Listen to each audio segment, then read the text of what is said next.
Video के thumbnail में मैंने मेंशन किया है द टॉक्सिक ऑफिसर। क्यों पता है? बिकॉज वो संदीप रेड्डी वांगा की एंटायर फिल्मोग्राफी का एक मेजर पॉइंट रहा है, जिस मेजर पॉइंट की वजह से इनके मूवीज इतना सक्सेसफुल होता है। यू नो, एनिमल मूवी के अंदर टॉक्सिक मैस्कुलिनिटी का जिक्र करके कितना कंट्रोवर्सी हुआ था, तो डेफिनेटली वांगा इस बार अपने इसी टॉक्सिक कैरेक्टर में एक एंग्री कॉप को इन्वॉल्व करेंगे और सिस्टम का प्रॉपर मिसयूज करके, जी हाँ मिसयूज करके, Prabhas as an angry cop अपने एनिमीज को डिफेंड करने की कोशिश करेंगे और समाज को एक नीट एंड क्लीन रियलिटी से रूबरू करवा के जाएंगे। जस्ट लाइक गैंगस्टर, बंदा होगा तो एक पुलिस ऑफिसर, पर सिस्टम को मामू बना के वो रूल करेगा इन वर्ल्ड ऑफ गैंगस्टर।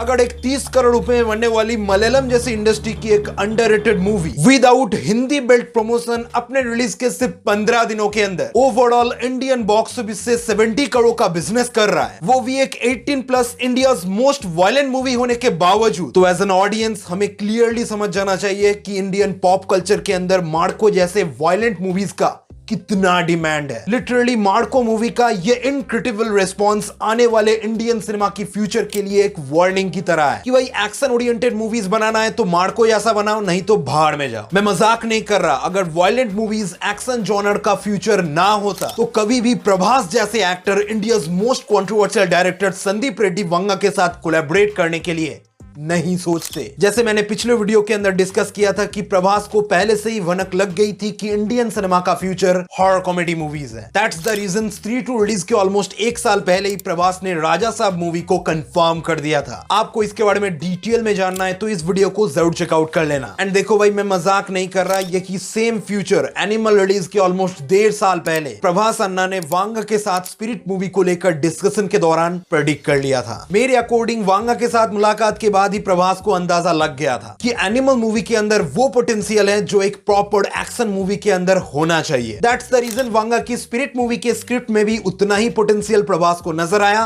और उन्होंने कंफर्म कर दिया। अब आप कहोगे कि प्रभास के अंदर क्या कोई सुपर पावर है कि वो आने वाले किस जॉनर की मूवीज ज्यादा चलने वाली है वो प्रेडिक्ट कर लेता है? ऐसी स्क्रिप्ट सिलेक्शन प्रभास की एक तुक्का भी तो हो सकता है। अब प्रभास की हाइप ही इतना है तो हर मूवी चल रहा है, इसमें इतना अप्रिशिएट करने की क्या जरूरत है? अगर आपके दिमाग के अंदर भी ऐसा कुछ डाउट है प्रभास अन्ना की इस तरीके की फिल्म सिलेक्शन को लेकर, तो मैं आपसे रिक्वेस्ट करना चाहूंगा, प्लीज चैनल को सब्सक्राइब कर लो। यहां पर आपको विथ लॉजिक स्मार्ट एक्सप्लेनेशन मिलेगा, ना कि कोई बेफालतू की बकवास। आफ्टर बाहुबली 2 प्रभास को जो फेम मिला वो शायद ही किसी भी इंडियन एक्टर को इससे पहले मिला हुआ था, तो बंदे के सामने जैसा भी ऑफर आया उसने एक्सेप्ट कर लिया। यू नो, मैं साहो मूवी की बात कर रहा हूं और वो मूवी आज के डेट पे भले ही आपको उतना पसंद ना आया हो, मगर 2019 पे उस पिक्चर का हाइप पीक पे था, पर अनफॉर्चुनेटली वो पिक्चर उतना सक्सेसफुल नहीं रहा। तो हमारी प्रीवियस लॉजिक के अकॉर्डिंग यही बनता है ना कि प्रभास का तुक्का तो काम नहीं किया। मेरे भाई, जिसे आप तुक्का मानते हो उसे मैं प्रभास की एक्सपेरिमेंटल स्क्रिप्ट सिलेक्शन मानता हूं। अगर प्रभास को पहले से ही पता होता कि राधे श्याम और आदि पुरुष जैसे मूवी इतना गंदा पिटने वाली है तो बंदा कभी भी उन मूवीज को साइन करता क्या? नहीं करता। बंदे को एक्सपेरिमेंट करने में मजा आता है, चाहे पिक्चर वर्क करे या फिर ना करे। और मुझे जितना लगता है प्रभास की इसी आइडियोलॉजी का हिस्सा राजा साहब और स्पिरिट भी है। और वैसे भी हम देख पा रहे हैं कि इस टाइम में प्रभास कोई भी एरा गैरा डायरेक्टर्स के साथ कोलैबोरेट नहीं कर रहा है। ये बंदा कभी एक टाइम में राजामौली सर का एक स्टूडेंट रहा है और राजामौली सर खुद संदीप रेड्डी वांगा को काफी रेस्पेक्ट करते हैं। मुझे अभी भी याद है हमारे Rajamouli sir RRR movie release के पहले किसी और से नहीं बल्कि संदीप रेड्डी वांगा से एक इंटरव्यू मांगा था। सो मुझे जितना मालूम है भले ही हमारे संदीप रेड्डी वांगा 3-4 मूवीज से ही फेमस हो चुके हैं, पर तेलुगु इंडस्ट्री के अंदर इस बंदे का एक अलग ही रेपुटेशन है। That's the reason Prabhas collaborate with him. Okay, तो अब एंटर करते हैं वीडियो की मेन मकसद पे। तो यहां से हम स्पिरिट मूवी को लेकर 3 अलग अलग पॉइंट्स के ऊपर डिस्कशन करेंगे, जिनमें से पॉइंट नंबर 3 मेरा पर्सनल फेवरेट पॉइंट है, जिस पॉइंट से आपका ये भाई कंफर्म कर देगा कि पुष्पा 2 का लाइफ टाइम रिकॉर्ड खतरे में है। सो अब स्पिरिट मूवी के लिए एक्साइटेड हो तो इस पॉइंट से वीडियो को एंड तक डेफिनेटली वॉच करना, because after Marco India's most violent film Spirit ही रहने वाला है। Point number 1, star cast, specially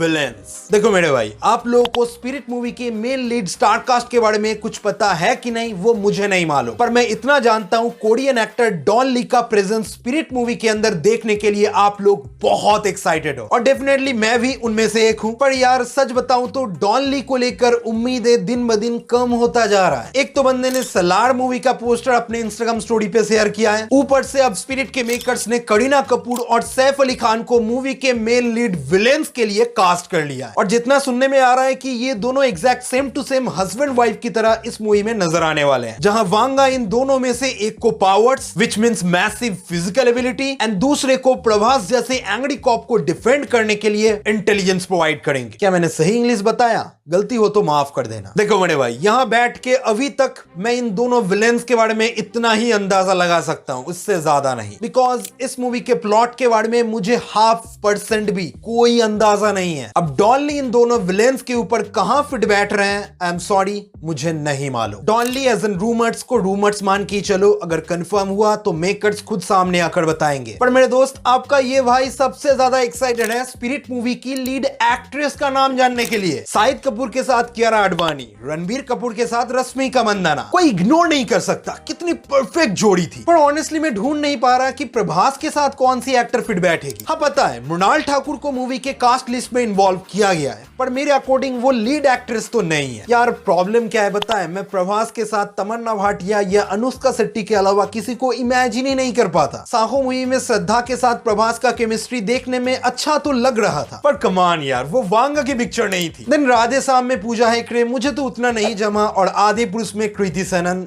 I am sorry. और इसके बाद तो लिटरली प्रभास ने हद ही पार कर दिया। सलार में ना कोई लीड हीरोइन था, आई मीन श्रुति हसन थी, पर उस तरीके से नहीं।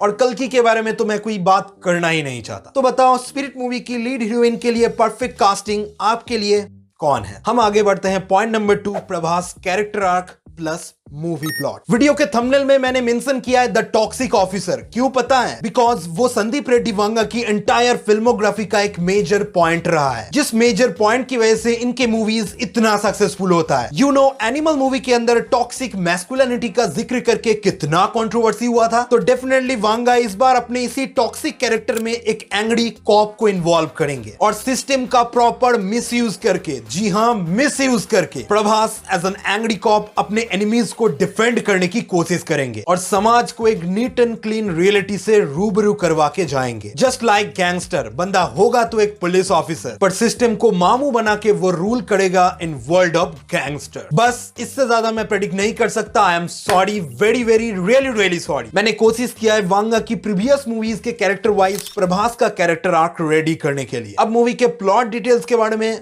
मेरे से मत पूछो, मूवी का शूटिंग ही अभी भी चालू नहीं हुआ है यार, पूजा सेरेमनी नहीं हुआ है अभी भी। Anyways, point number 3, record and release date. मैं प्रभास की फैंस लोगों को काफी अच्छी तरीके से समझता हूं कि वो अपने फेवरेट स्टार के रिकॉर्ड्स को लेकर कितना सीरियस है, चाहे वो बाहुबली 2 का लाइफ टाइम रिकॉर्ड हो या फिर सलार की अंडरवेलमिंग बॉक्स ऑफिस परफॉर्मेंस। हर एक फैक्टर को प्रभास के फैंस बहुत ही पॉजिटिवली लेते हैं। अगर कोई डंकी जैसा शाहरुख खान की पिक्चर ना आए तो ही सही कहा ना मैंने?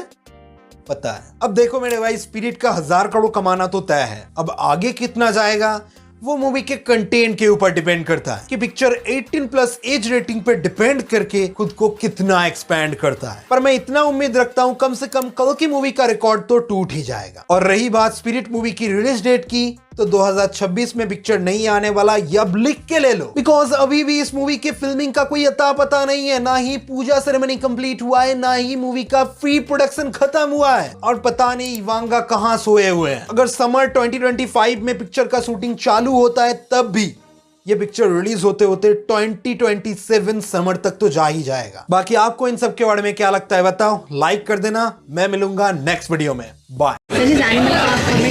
After Spirit. Are you readying with the second part of Animal? Now I'm working on Spirit with Pravas Garu. Then after that, I'll do Animal Park. Spirit started shooting. No, we'll start. We'll start soon. Spirit is about a sincere cop. The man is very sincere in the film. When you see Prabhas on screen, what is it that draws your attention? I feel strongly the fear of reaction. How is he going to react on this? I can hold that for a while. Something hurts him and how is he going to react? That I think I can play for a long time because audience want only that. ఆ పిల్లవాడికి పేరు పెట్టాడు. తన పేరు చరిత్ర మర్చిపోదు. ప్రభాస్.